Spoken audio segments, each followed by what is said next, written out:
All right, folks, I have Bob Ost. He's the executive director, co-founder of TRU, which is Theater Resources Unlimited.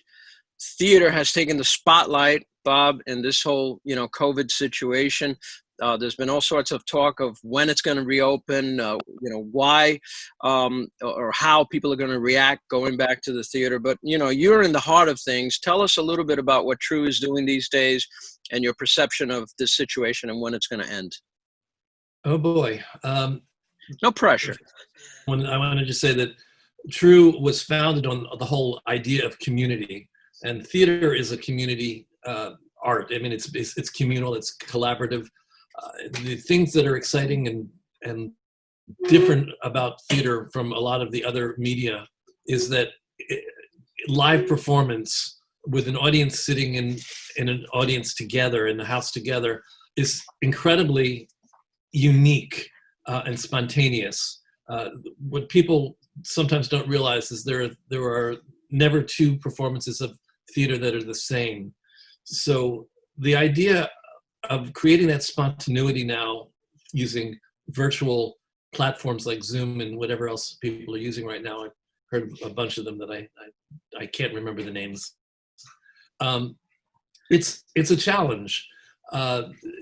For me personally and for TRU personally, we started this organization by bringing people together in a room to talk to each other, to meet each other, to share, to find ways to help each other.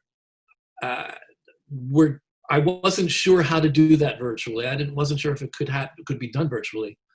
But what I've done, just because I have to,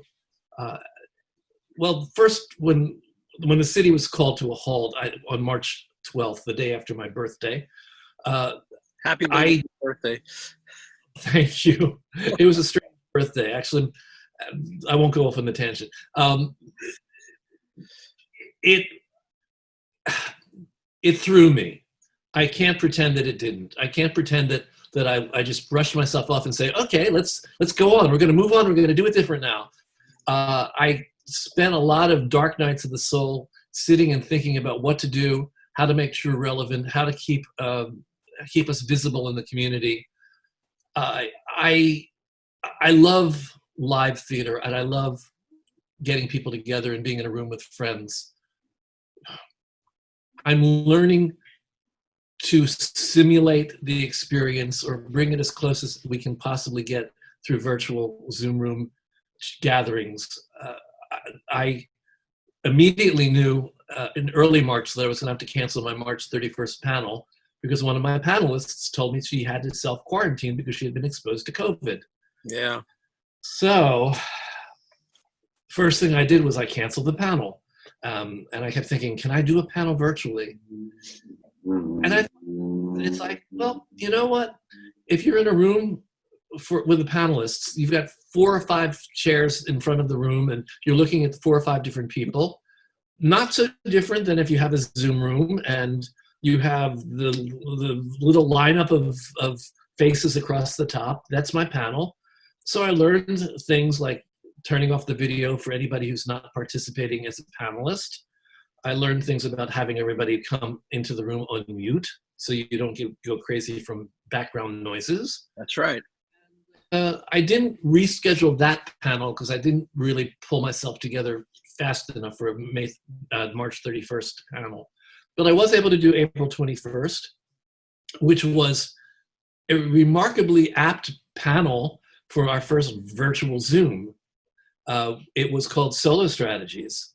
And prior to solo performance, but here I was devising strategies for having solo community, people by themselves coming together in community online virtually.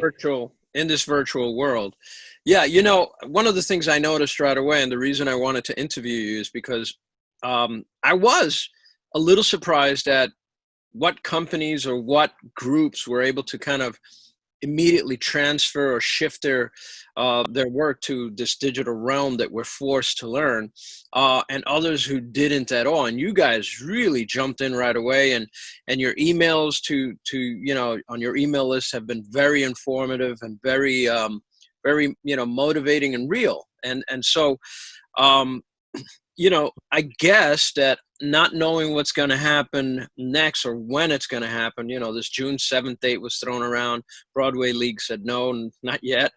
Not And we know from all the little theaters that we work with, the off Broadway and off Broadway, as well as Broadway, that a lot of them don't really have any kind of answers. So what have you been picking up from the people who are true members? What's the dialogue? What's the conversation been in terms of when it's going to open and what that process is going to be? And then we'll get back to talking about some of your upcoming seminars. Well, we've all pretty much come to the conclusion that we're going to be virtual for a while. We don't know nobody knows what a while means. I wish I had a crystal ball. I could predict when this is going to end. I could also predict what shows are going to be hits, but I could be rich. That's right. Yes, but we don't have crystal balls. Not many of us do, at least. So the things that are problematic right now, we have states that are gradually opening. We have a president that is encouraging a slow reopening of our country, state by state, situation by situation, hopefully. What does that mean? When are we going to be at a point where the audiences for live theater are going to be comfortable coming right. into a theater that holds 200 or 2,000 people? I think that even if we are able to open, attracting the audiences is going to be a challenge. It's always been a challenge. And now, right? Oh, I'm sorry, I didn't hear you. I said it's always been a challenge to draw audiences in some cases. And now we have this to deal with. Right. Yeah. There was some one point about doing partial houses and doing social distancing within theaters. Don't think that's likely. I'm not even wondering whether financially it makes sense for a theater to open for 25 or 30% of their house to be able to sell tickets. I don't know if that even pays the bills. So we're basically on pause. But I like to think of this as an incubation period. The important thing right now is not for us to give up on our art, give up on our passion, give up on our dreams. I think we have to find ways of nurturing the seeds for later, incubating, finding ways to be creative, express ourselves, share with each other, all virtually. Some people say, oh, this is going to replace live theater. I say nonsense. Right. It's not going to replace live theater. There will always be a place in the culture, in all cultures, for live theater. It's managed to make it through 2,000 years. It's going to probably make it through another 2,000 years until the entire planet is taken over by artificial intelligence, at which point I don't know what will happen. But for now, we are human. We are mammals. We have herding instinct. We are social beings. We like to be together. We like to come together. And some of us love, absolutely adore a live theater performance. Those people will be back once they feel comfortable coming back.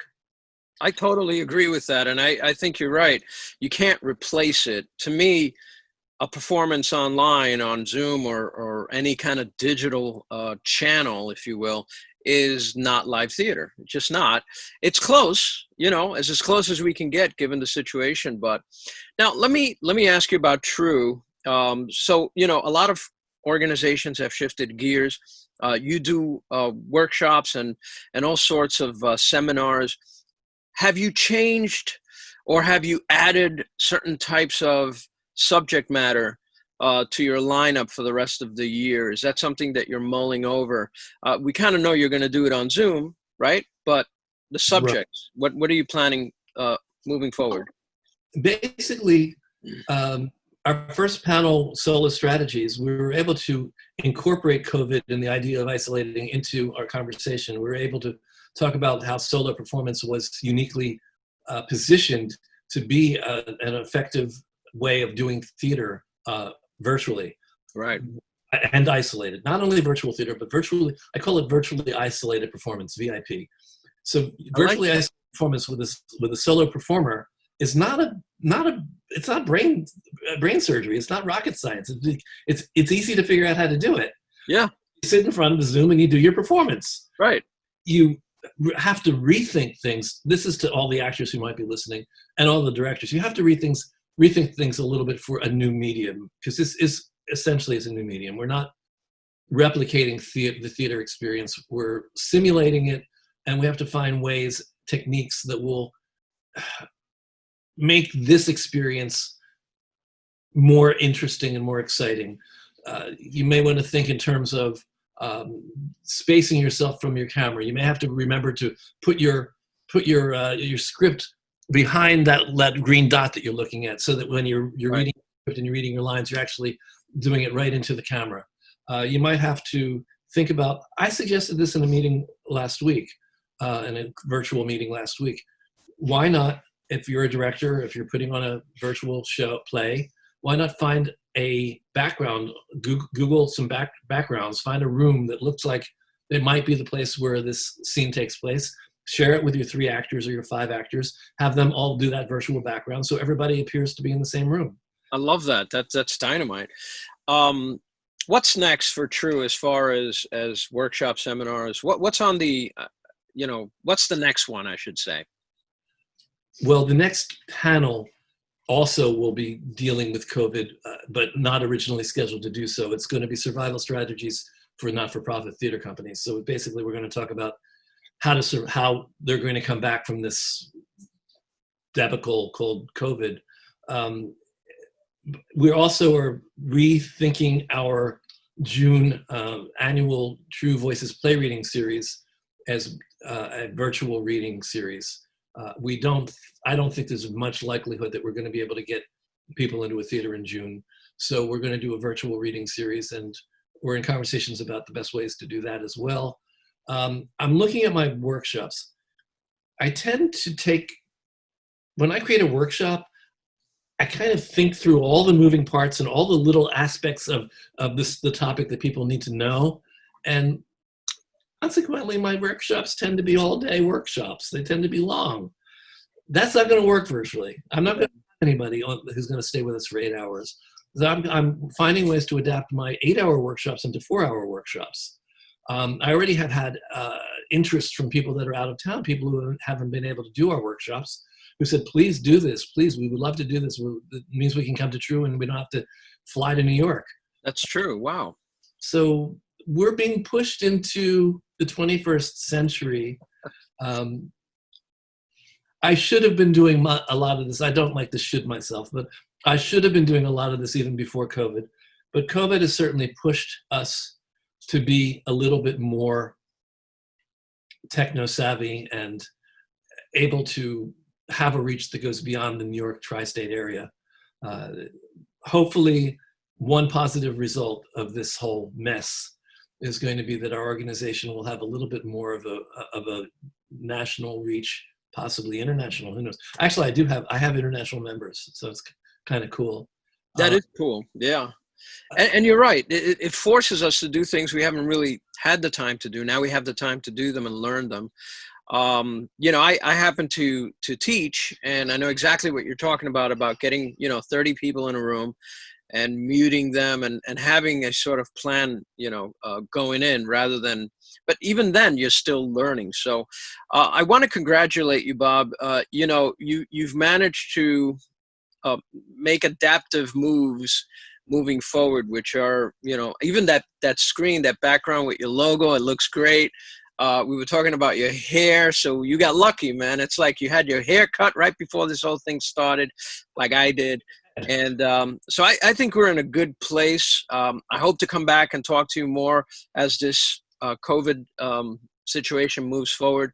Thank you for doing this interview. Is there any last thing you want to say before? I want to say that one of the major things that I did to adapt to COVID was I created a weekly community room, 4:30 on Fridays. Great. Have the TRU community gathering where people can talk about what they're going through and what they're doing. But also I have an opportunity to bring in conversations about specific things. Like we've talked about how a director adapts his techniques for directing a virtual presentation. And we're going to talk Friday, I think, a little bit more about virtual presentations and how to do them. I So think that was in your email, right? So if not, I'm going to ask you to send me the link so that I could share it with my audience and make sure that if they're interested, this is a great way to jump in and find out what you guys are doing. they need to email me for the link. Very good. Send me that information. Folks out there, I strongly suggest that you follow up on this. Bob's a great person. TRU's a great organization. And you know what? You always learn. I always tell you that in person. You know, I always learn something, even when I think I'm not going to. I walk in and I go, oh, yeah. So I'm glad you're doing this on Fridays at 4:30. That's dynamite. Thank you, Bob. You're welcome. Thank you. Well, listen, you stay safe, and we'll be talking some more, and I'm going to try to jump in on your 4:30 Friday, seminar. What do you call it? The panel, I guess. No, Calling it a community gathering. community gathering. I love that. Panel. Bob, take care. The best to you, and thank you for doing this interview. You're welcome. Thank you for having me.